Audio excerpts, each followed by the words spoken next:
Allow your body to be filled with life-giving air, the oxygen that goes into every little crevice, every cell, every organ system, and allow your breath to become intentional. And then exhale and just allow yourself to feel grateful for these amazing lungs that you have. Feel gravity. Feel gravity and its amazing ability to hold you here on the earth. Like, that's faith. We never question if I jump up whether or not I'll come back down. Allow yourself to feel in your body what faith feels like. And feel how strong gravity holds you in your chair, holds you to the spectacular earth. Relax your jaw, relax your shoulders, pull your shoulders back a bit. Allow your chin to be in neutral position. Relax your eyebrows and tune into your heart. It's beating, and it's still beating, and it's still beating. And give it some love, give it some gratitude. Allow that energy to just expand out, whatever love feels like and looks like for you. Tune into it. Allow yourself to feel love in your body and allow it to spread out from the front of your chest, out to your home, to those that are in your home, to those on the globe and beyond.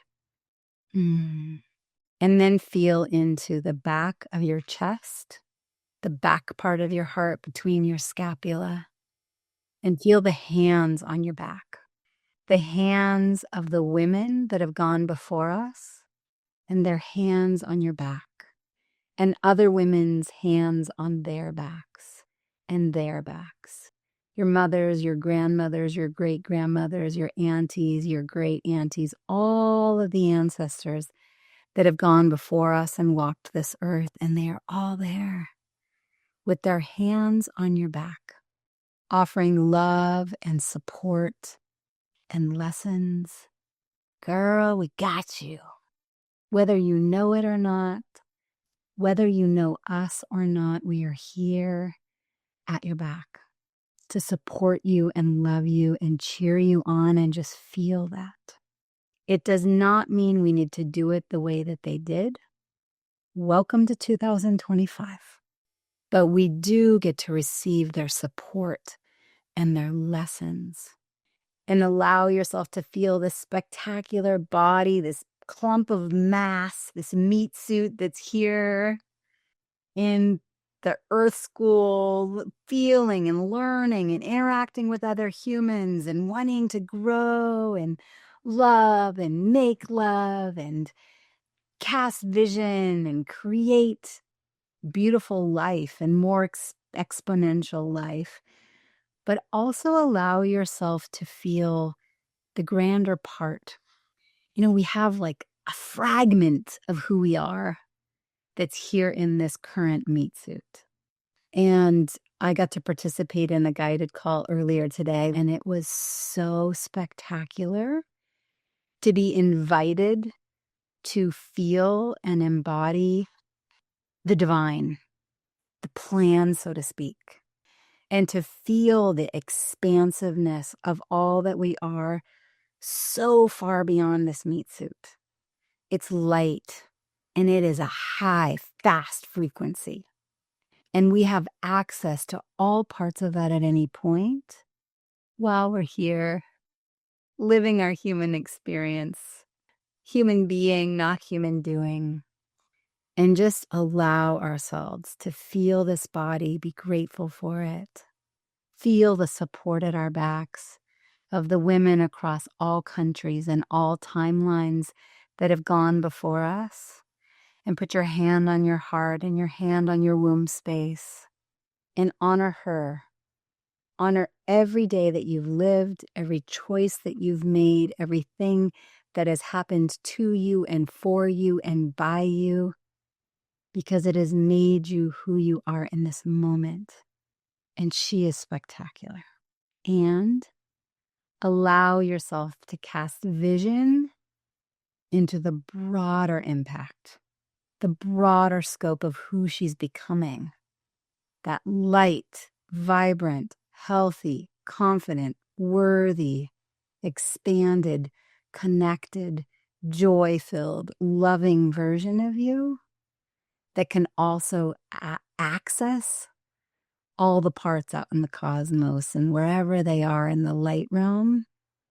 And just breathe into it because it is so good.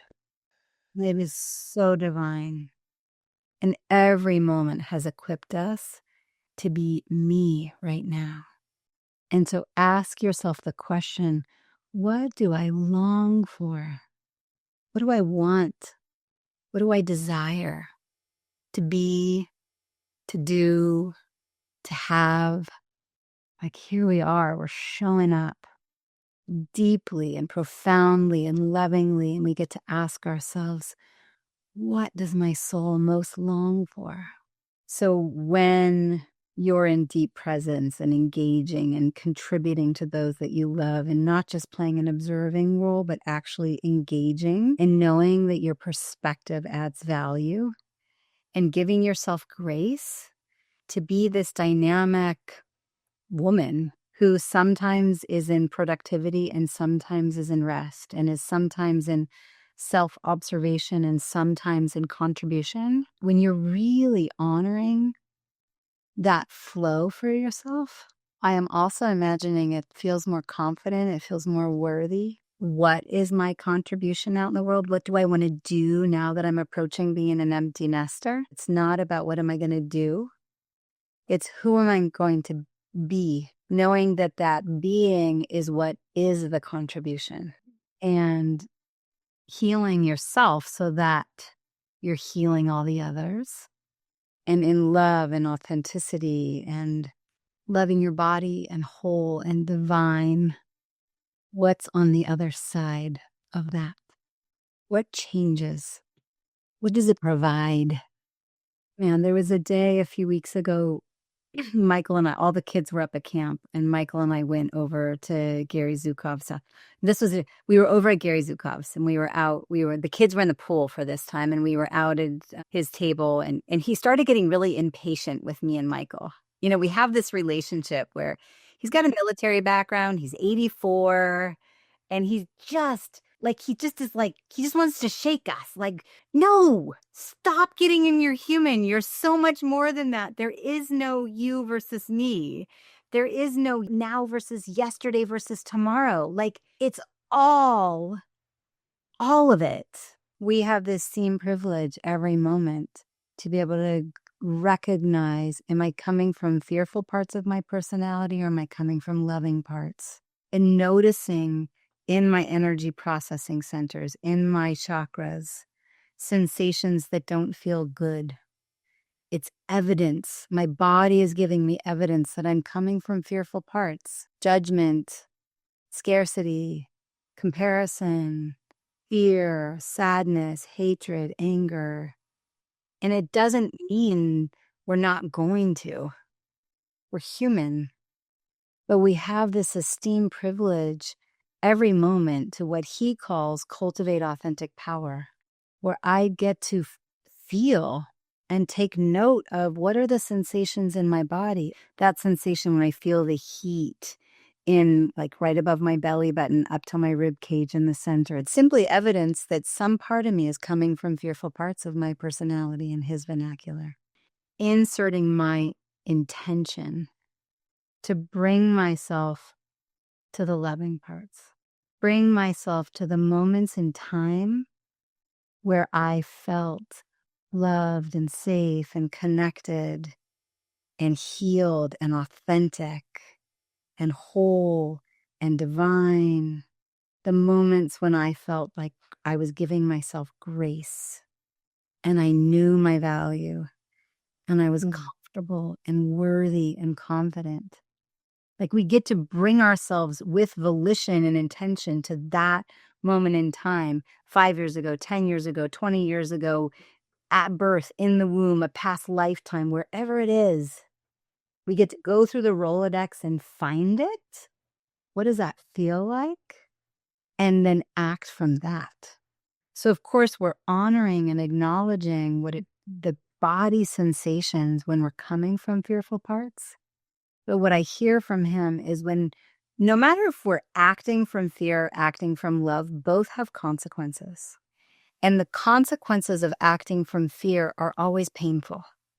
And so we get to insert our intentional volition and say, okay, I honor you. I feel you. I'm in self-awareness.